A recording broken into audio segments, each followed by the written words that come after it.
발빠른 고용 소식, 꼭 필요한 경제 뉴스, 명쾌하고 알기 쉽게 토크쇼처럼 즐거운 경제 프로그램 고용브리핑 365 많은 시청 바랍니다. 뉴스 속 경제 이슈는 더 쉽고 깊게, 최신 고용 동향은 더 빠르게 전해드리는 고용브리핑 365 시간입니다. 오늘은 소재영 기자와 함께하겠습니다. 어서 오세요. 안녕하세요. 네, 오늘은 어떤 이슈 준비하셨나요? 네, 국민지원금 혹시 대상자인지 확인해 보셨습니까? 예, 신청했습니다.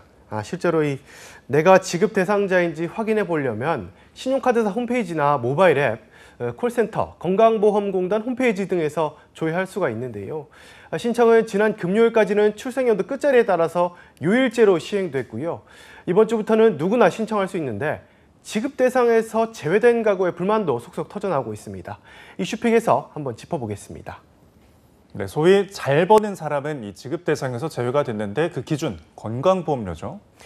네, 그렇습니다. 재난지원금은 기본적으로 소득에 따라서 지급 여부가 결정됩니다.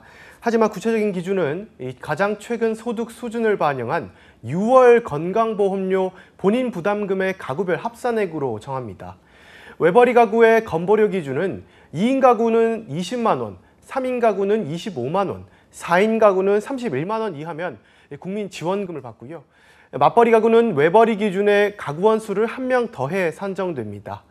배우자와 자녀는 주소가 달라도 피부양자면 한 가구로 인정하고 부모는 건강보험 피부양자여도 주소가 다르면 다른 가구로 보게 됩니다. 맞벌이 부부 역시 주소가 다르면 별도의 가구로 보는데 부부의 합산보험료가 더 유리하면 동일 가구로도 인정될 수 있습니다. 네, 그런데 한쪽에서는 연봉이 비슷해도 누구는 받고 누구는 못 받는 경우가 있다, 이런 불만이 나오거든요. 이게 왜 그렇습니까? 네, 건강보험료는 연봉뿐만 아니라 연봉 외의 소득도 반영되기 때문에 같은 연봉이라도 다른 수입이 있으면 지원금을 더 못 받을 수가 있기 때문입니다. 건강보험료 지역가입자는 소득은 물론이고 토지나 건물, 자동차 등 보험료 산정 기준이 됩니다.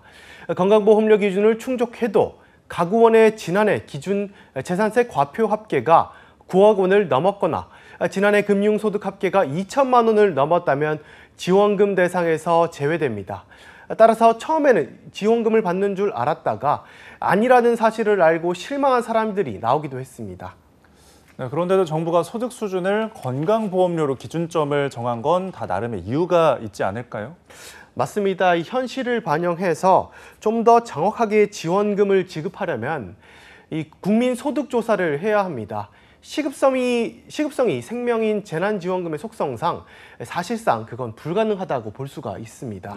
즉 최대한 신속하게 지급해야 그 효과가 발생하는데 소득조사하느라 지급 타이밍을 놓칠 수 있다는 거죠. 그 점에서 정부로서는 불가피한 측면도 어느 정도 없지 않아 있습니다. 그래서 탈락 기준을 이해하기 어려운 분들을 위해서 이의 신청을 따로 받고 있는데요. 구체적으로 어떻게 하면 되나요?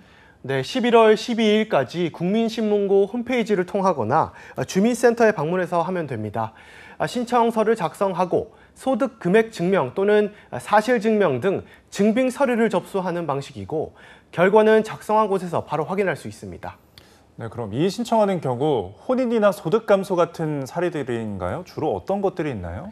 네, 우선 6월 30일 이후 혼인, 출산, 해외 체류자 귀국 등으로 가족관계가 바뀌었거나 소득이 감소했을 경우 이의 신청이 가능하고요. 이외에 주로 건보료 기준과 관련된 조정이 필요한 경우입니다. 직장가입자와 지역가입자의 건보료 책정 방식이 다르기 때문에 건보료를 기준으로 지원금을 주는 지금의 방식은 자영업자 등에게 불리하게 적용될 수 있습니다.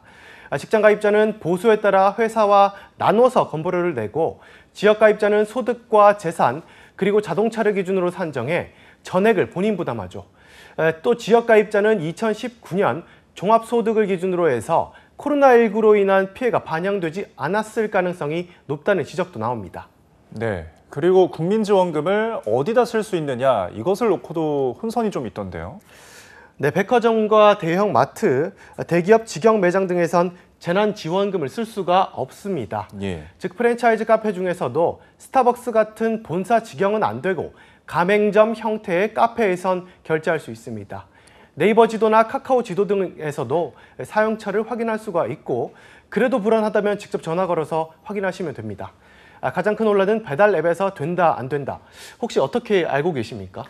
배달의 민족 같은 대형 배달앱 사용을 원칙적으로 이제 막았는데 그런데도 사용이 가능할 수 있다는 때가 있거든요. 이게 어떤 때입니까? 네, 우선 정부는 배달의 민족과 요기요 같은 대형 배달앱들이 입점 업체들로부터 10%를 웃도는 수수료를 챙긴다며 원칙적으로는 이 배달앱에서 지원금 결제를 막고 있습니다. 네. 실제로 앱에서 결제하는 경우에는 지원금을 쓸 수가 없습니다.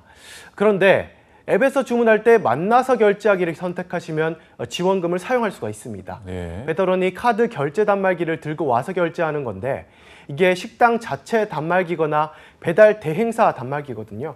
가맹점이 소상공인에 해당되기 때문에 지원금으로 결제할 수 있는 겁니다.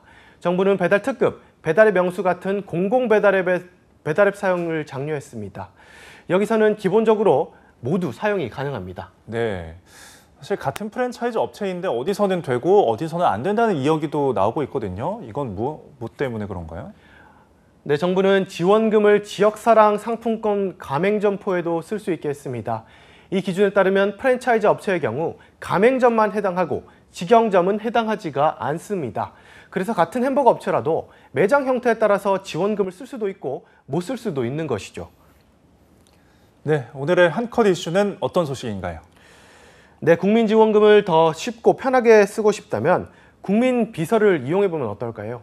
행정안전부가 운영하는 국민비서, 이른바 국비가 모두 알려주기 때문입니다. 포털 사이트 검색창에서 국민비서를 검색하면 네이버나 카카오 등으로 알림 서비스를 신청할 수가 있습니다. 예. 신청자가 지급 대상인지부터 어디에서 지원금을 받아서 어떻게 사용할 수 있는지 등의 정보가 제공됩니다. 국민비서 국비는 하는 일이 굉장히 많습니다. 백신 접종 알람부터 과태료 납부까지 알려주는 대국민 알람 서비스라고 보시면 됩니다. 예. 국민이 필요한 행정 정보를 미리 알려주고 채팅 상담도 되니까요. 온라인 개인비서 국비 한번 이용해 보시기 바랍니다. 이번 국민지원금은 가게 살림에도 보탬이 되지만 무엇보다 코로나19로 가장 힘든 영세업자, 소상공인분들의 피해 회복으로 이어지는 소중한 마중물이 되기를 기대하겠습니다. 오늘도 소재영 기자와 함께했습니다. 감사합니다. 감사합니다. 네, 지금까지 고용브리핑 365였습니다.